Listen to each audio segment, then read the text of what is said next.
Oi pessoal, aqui é o Rodrigo Merchant e nesse vídeo a gente vai fazer uma análise do design do live action da Branca de Neve. Tem muita gente dizendo que esse filme não era necessário e que ninguém havia pedido ele.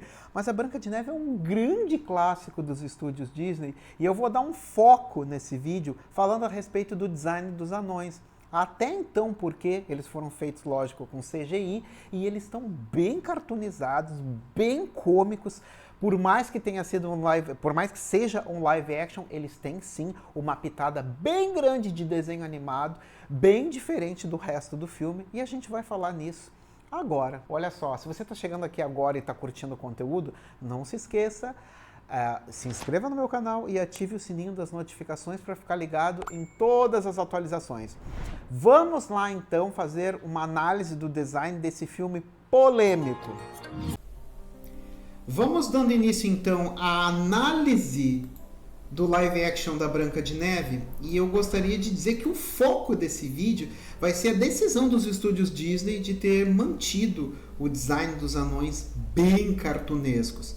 A gente pode ver aí, né, nessa brincadeira que eu fiz nesse primeiro slide, mostrando os anões do Hobbit e do Senhor dos Anéis, e que é mais ou menos o que todo mundo esperava, já que tudo no live action tende a ser real, como o mundo real, não é mesmo?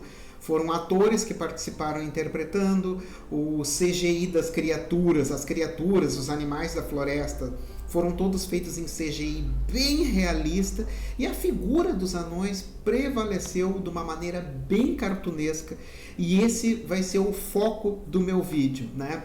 O que acontece? Os anões, eles têm uma participação muito importante durante o desenvolver visual da história, né? Para que eu possa falar a respeito dessa importância, eu vou ter que tocar nesse vídeo e falar a respeito de arquétipos, que são tipos de personagens nos quais fazem o desenrolar da história. Então eu vou passar por arquétipo e já vou te dizer logo de cara, os anões eles se enquadram em muitos arquétipos e eles são de extrema importância para essa história. Por isso eu tenho a certeza que os estúdios Disney mantiveram esse design bem mais cartunesco. O que acontece? Eu fiz uma breve análise, né? Notem, para a gente começar o vídeo, que um rosto humano real geralmente tem a divisão de 3 espaços, né? Por mais que a gente diga testudo, narigudo, bocudo, sempre é mais ou menos 3 espaços. E nessa versão realista dos anões, eles já possuem um exagero cômico bem grande, que lembra bem os anões do filme original de 1937, não é mesmo? A Branca de Neve, quando lançou o primeiro teaser, não é bem confirmado que esses camaradas que estão aparecendo aí, essa galera estranha, não é bem confirmado que eles seriam a figura dos anões. Mas a gente ficou com a pulga atrás da orelha, e eu realmente quero agradecer a todo mundo que fez o efeito Sonic, sabe? O efeito do Sonic feio, botaram a boca no trombone. E se foi essa a primeira intenção da Disney com os anões, eu agradeci dessa vez pelo hate do público para devolver aquela nostalgia gostosa do filme com os anões, não é mesmo? Bom, a Branca de Neve, aqui a gente tem a imagem dos animais em CGI que eu falei, né? Tudo bem realista, a atriz provavelmente interagindo com o nada e o CGI trabalhando ali, e os anões bem cartunescos, né? A Branca de Neve, ela foi uma produção de 1937 e ela foi um grande marco na indústria do cinema, porque foi a primeira vez que os estúdios Disney lançavam um longa-metragem. Antes disso, os estúdios eram patrocinados a maior parte do tempo pelo governo americano, e as animações eram curtas e traziam críticas sociais e também coisas envolvendo militarismo, né? Governo americano, é um assunto deles, o problema é deles, mas esse foi o patrocinador dos estúdios Disney. Notem que todos os filmes mais antigos sempre tinham uma crítica social bem forte, que é válida para a atualidade. Eu lembro que muitos filmes que falavam de militares, o Donald era sempre o nazista, aí tinha o Pateta. E tinha os outros amigos que sempre faziam parte do exército. Era divertido no nosso olhar de criança. Hoje a gente, olhando friamente, a gente sabe que era uma coisa extremamente patrocinada pelo governo, né? Então, o governo americano. Então a Branca de Neve, ela veio como um grande marco. Foi o primeiro longa-metragem e o primeiro investimento dos estúdios em contos de fada. A Branca de Neve foi escrita pelos irmãos Grimm, já tinha os direitos de imagem liberados, né? Na época que ele foi filmado. Então ele marcou o grande estilo dos estúdios, que é os contos de fada. Notem que a maluquice ficou por conta da Pixar. A Pixar faz histórias malucas e a Disney fica com a receita de bolo do conto de fada e até conto de fada disfarçado. Eu só vou abrir e fechar aspas e dizer que Raya e o Último Dragão é um filme lindo e as pessoas dizem, mas não tem princesa. Não é história de princesa. É sim, é uma história disfarçada. Bom, para que eu possa te contar a respeito da importância do design dos anões e o porquê que a Disney fez eles bem cartunescos, iguais à produção de 1937, eu vou ter que falar a respeito dos arquétipos, dos tipos de personagens que fazem parte do filme.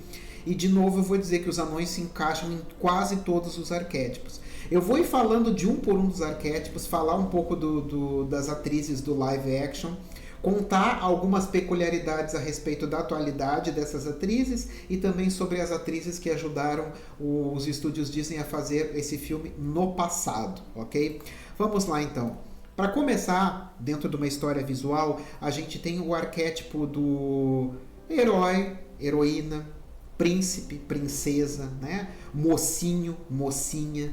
A protagonista da Branca de Neve do live action, ela é a Rachel Zegler, ok? E num protagonista, toda a história conta, todo o desenrolar da história é por conta da trajetória do protagonista. O protagonista define o desenrolar da história. Tudo acontece e gira em volta do eixo do protagonista, ok? O arquétipo do herói, né? O live action foi interpretado pela Rachel Zegler, que na minha mais humilde opinião é uma excepcional cantora de musical. Não sei se vocês viram os vídeos que estão tendo mostrando ela cantando ao vivo. Eu não trouxe nada porque eu tenho medo que o YouTube me corte, me pode para os direitos da Disney, mas eu já digo que se vocês assistirem por aí, ela manda super bem. Antes do lançamento do live action, ela fez alguns comentários, né? E digamos assim, o público não gostou muito dos comentários que ela fez, jogaram um shade bem forte pra cima dela e pegaram até um pouco de ranço da cara dessa atriz, né? Ela fez alguns comentários falando a respeito que a produção de 1937, o príncipe ocupava um papel, digamos assim, trocando em miúdos, que ele era muito machista. Gente, era 1937, tá? A história era de 1937.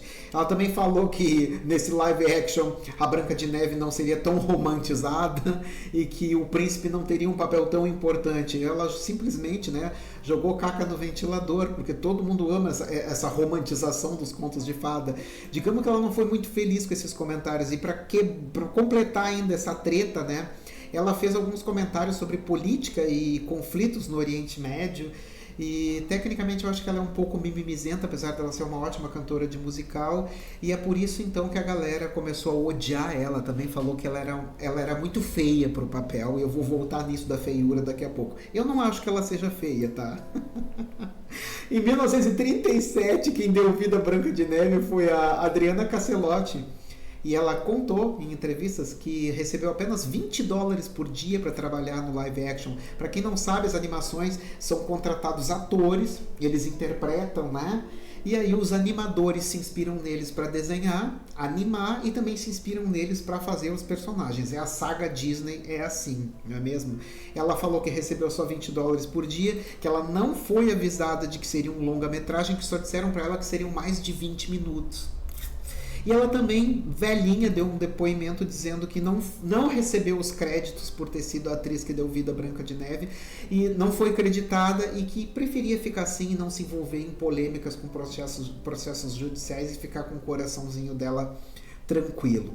Agora, notem que a Branca de Neve, ela lembra a Adriana Caselotti em alguns aspectos, como esse cabelo, né? Tecnicamente, eles vestiram uma mulher da década de 30, 40, ao estilo de princesa, né, nessa criação. Existem ainda algumas características da Adriana na própria Branca de Neve, mas eu queria falar a respeito disso, né? O pessoal fala que a Rachel é feia. Gente, eu acho a Branca de Neve da Disney, a original, a de 1937, me perdoem e não me odeiem, eu acho ela horrorosa. Eu acho ela tenebrosamente feia. Principalmente porque naquela época eles não tinham o costume de estilizar as abinhas do nariz, como começaram a fazer depois. Então aparecia só as narinas e ela parecia fantasmagórica em muitas das cenas. Ali eu peguei 2 frames, um dela fazendo assim, pegando o passarinho, que parece que o passarinho tinha cagado na mão dela, né? E o outro ali embaixo dela fazendo com um passarinho diabólica. E se você dá congelar os frames, você vai ver que ela é diabólica assim em cada frame. Eu acho ela terrivelmente feia, minha mais humilde opinião. Aí você vai dizer, Rodrigo, você tá ficando maluco, você fala que gosta dos estúdios Disney, que é fã, que desenha o estilo Disney, e aí eu vou contar pra vocês mais uma coisa bacana. Essa Branca de Neve que a gente conhece bonitinha, ela surgiu como uma versão diferente, porque na década de 90 os filmes da Disney foram remasterizados e lançados nas famosas videolocadoras, galera. Então vamos pensar que a década de 90 foi o grande estouro das videolocadoras e um pai e uma mãe queria que as crianças parassem de incomodar, parassem de ficar pentelhando na volta. E o pai e a mãe davam um filme da Disney para a criança assistir. Eu e o meu irmão passamos a infância fazendo isso. Todo mundo fazia isso. Então a criança ia lá, alugava o VHS, assistia até morrer, né? Então o que a criança depois queria comprar de mochila, roupa, artigo para aniversário, as coisas que elas viam no VHS, porque na TV aberta não passava. Então seriam os filmes da Disney. Então a indústria que fazia caderno, roupa, coisas, acessórios para criança, lancheirinha, coisas para artigo de aniversário, começaram a remasterizar essa Branca de Neve bonita que a gente conhece. E notem que visualmente ela lembra muito os personagens do saudosíssimo, do grande gênio do Glen Keane, que é quem dirigiu a Disney da Ariel até o Tangled, né? O Enrolados foi ele, a mão do Glen Keane, fazendo as protagonistas, a maioria dos personagens, dirigindo. O Walt Disney se traduz em Glen Keane, de 86, da Branca de Neve, até não lembro o ano que foi Enrolados. Aí terminou o reinado dele e ele foi embora. Mas enfim, a Branca de Neve bonita é baseada nos personagens do Glen Keane, ok? Agora, falando do antagonista, do vilão, ou dentro dessa história do storytelling que a gente chama de Shadow, ok? A gente tem a madrasta malvada interpretada pela Gal Gadot, que eu não preciso falar que ela tem um currículo maravilhoso, né? E ela é linda, linda, linda, linda. Ela fez até a Mulher Maravilha, uma coisa que deixou a gente impressionado, porque o roteiro do filme era fortíssimo e ela fez uma super atuação e definitivamente ela é linda. Se a gente comparar ela com a Rachel, realmente ela deve ter sentido vontade de quebrar o espelho. Quando ela perguntou no espelho, espelho meu, não é mesmo? Quem é mais bonita que eu? E aí o espelho disse, a Branca de Neve, mas era pureza de coração. Então acho que é por isso que o pessoal está dizendo que ela é feia. Agora, nós temos como a madrasta malvada nos primeiros anos, né? Lá em 30, não é primeiros anos, lá em 1937, a gente tem a Lucille de Verne. A gente pode ver nitidamente que a expressão da madrasta, os olhos, esses olhos caídos, né? Aquela boca bem desenhada, essa é esculpido em Carrara, não é cuspido escarrado. Esculpido em Carrara. A atriz, né? A Lucille de Verne, é esculpida em Carrara ela. Notem que aqui eles fizeram jus àquilo que eu falei no vídeo do Shrek, que é a cartoonização, transformaram em personagem de desenho animado uma figura real, ok? Ela também fez a bruxa, né? Não sei se a Gal Gadot vai fazer a bruxa, mas essa atriz se encaixou perfeitamente pro personagem da bruxa também, aquelas coisas assim maquiavélicas, ficaram muito legais. Agora, a gente vai falar dos outros tipos de arquétipos que existem no arco da história, que é o mentor, o shapeshifter, o bufo e o trickster. Gente, os anões se encaixam em todos esses arquétipos. Por isso que a Disney decidiu manter o aspecto fofo, querido. Lógico também porque o foco da animação é para criança, eu vou voltar nisso daqui a pouco. Não é para marmanjo, é para criança, não é mesmo? E se você curte desenhar personagens, quer aprender a desenhar personagens de maneira profissional, por mais que você esteja no zero absoluto, meu amigo, eu ponho a minha mão no fogo. Eu tenho certeza que você vai aprender num curto período de tempo. Eu vou deixar aqui o link da minha escola, que é o Illustre Academy. Lá você conta com estudo contínuo, apostilas, treinamentos novos chegando todo mês, certificado de conclusão e uma interação comigo e com seus colegas numa plataforma muito bacana. Você nunca mais vai se sentir perdido ou estudando sozinho. E você pode começar a estudar hoje mesmo. E lógico, você aprende a desenhar no estilo clássico da Disney. Se a gente analisar como é que eles foram, eles estão muito semelhantes à lógica no qual foram desenhadas os anões de 1937. Existe um exagero cômico com a cabeça, com as orelhas, com o nariz, com o corpo. Eles estão extremamente cartoonizados. Vamos começar a falar a respeito do arquétipo do mentor, tá? O mentor, ele é aquele que acolhe, que aconselha, que guia. Quem é que acolhe, aconselha e guia Branca de Neve logo não, né? ao desenrolar da história?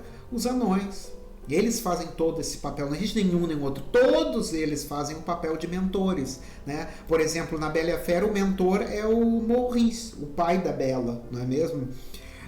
Aqui, o mentor são todos os anões. Então, um papel muito importante dentro dos arquétipos, não é mesmo? Se a gente falar agora a respeito do Shapeshifter, esse filme é interessante porque vários personagens se encaixam em 2 arquétipos, mas os anões em todos, tá bom? O Shapeshifter, ele é aquele que muda de forma física, então a madrasta se enquadra no Shapeshifter, mas existe também a história que ele muda de atitude também, não só de forma física. Quando a Branca de Neve chega, quando os anões chegam do trabalho na mina e encontram a Branca de Neve deitada em cima das caminhas deles, eles não sabem quem ela é, eles acham ela muito estranha, alguns ficam relutantes até o final, porque ela quer com que eles tomem banho, limpem a casa, e eles não querem, né? Então eles trocam de atitude. Então os anões também fazem parte do arquétipo do Shapeshifter. Que interessante, né? A gente também tem dentro da história o bufo. O bufo, eu não preciso explicar o que é o bufo, né? É um engraçado, divertido, alegre. A graça da história, pensa bem, ela ia ser morta pela madrasta, saiu floresta fora, se perdeu, acabou numa casinha de 7 homenzinhos que trabalhavam em mina, né? É um drama geral na história. Ela está escondida, está esperando o príncipe vir libertar. E a graça da história está com os anões. A Branca de Neve não é engraçada. Assim como, vou falar da Bela e a Fera de novo, assim como na Bela e a Fera a gente tem os funcionários do castelo que são enfeitiçados, como por exemplo o Lumière, que é o castiçal, né? O Horloge, que é aquele reloginho. Tem a Madame Potts, que eu acho que é o nome. A minha memória não está muito boa, tá, gente? Me perdoem. Eu acho que eu preciso de férias, ou chocolate e Coca-Cola para o cérebro fazer. Eu acho que era Miss Potts o nome do bully, né? Eles eram todos bufos, eles faziam a graça da história, eles faziam a parte divertida, enquanto a Bela sofria, né? A Fera tinha crises existenciais. o Gastão queria tocar fogo no castelo junto com a Fera junto. A parte divertida ficou pela parte dos funcionários que faziam o papel do bufo. Eu não preciso dizer que os anões faziam o papel do bufo o tempo inteiro, que a gente dá risada só de olhar para a cara deles, não é mesmo? Agora, para completar esse quadro, a gente tem o Trickster. O Trickster, ele, falando a respeito dos anões, né, eles têm uma resistência inicial à Branca de Neve, né? Eles mudam de atitude a respeito da Branca de Neve e chegam ao ponto de proteger a Branca de Neve, né? Então o Trickster também ele muda de atitude e eles, digamos assim, fazem no desenrolar da história o papel do não estou aceitando isso no momento, o que é isso, está fora do meu universo, e depois eles passam a aceitar ela, não é mesmo? A gente pode considerar o Trickster também como um brincalhão, como alguma coisa que as pessoas gostam, mas têm receio. A gente pode considerar eles também como alguém maluquinho no qual você tem que ter muito cuidado, e aí o Dunga se encaixa perfeitamente, né? Se encaixa perfeitamente nesse quadro. Alguns outros anões também, mas não vem ao caso para não deixar esse vídeo gigante. O espelho pode ser considerado um trickster, porque a princípio ele fala para madrasta a respeito que existe alguém mais bela que ela, e tecnicamente seria beleza interna. Ah, não vou nem entrar em mérito, tá, gente? Se vocês quiserem entrar no mérito, digitem aqui.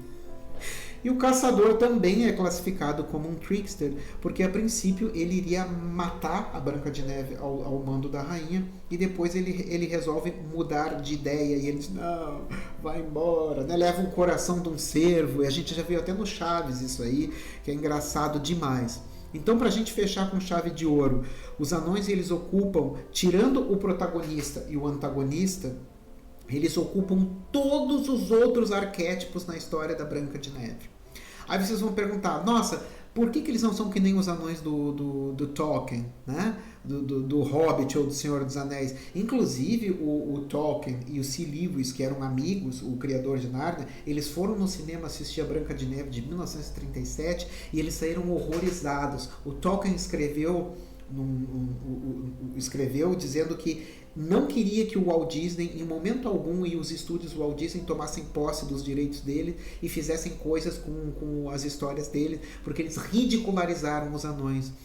Segundo a visão do Tolkien, que recriou uma mitologia baseada em mitologias antigas, e o C. Lewis também, né, que transformou praticamente o Nárnia, se baseou na religião, eu acho que era religião protestante. Não sei se estou errado, por favor me digam, a loucura já bateu. Transformou num conto gigantesco, tem muito de Deus, né? No Jesus Cristo! Em Nárnia. Eles odiavam porque os anões, segundo as mitologias antigas, eram criaturas empoderadas, fortes, guerreiros, musculosos. E o Walt Disney trouxe essa versão completamente infantilizada dos anões, mas por causa que o público-chave eram crianças. Assim como nesse live action, eles continuaram infantilizados, brincalhões, bem cartunescos, porque o público-chave continua sendo as crianças, né? Você vai dizer, mas então por que fizeram um filme, né? Live action, simples, todo mundo já conhece a história, todo mundo gosta, nem que seja para jogar um shade, todo mundo vai no cinema. E também, o filme é para criança, mas os pais levam as crianças no cinema. Eu não tenho filhos, né?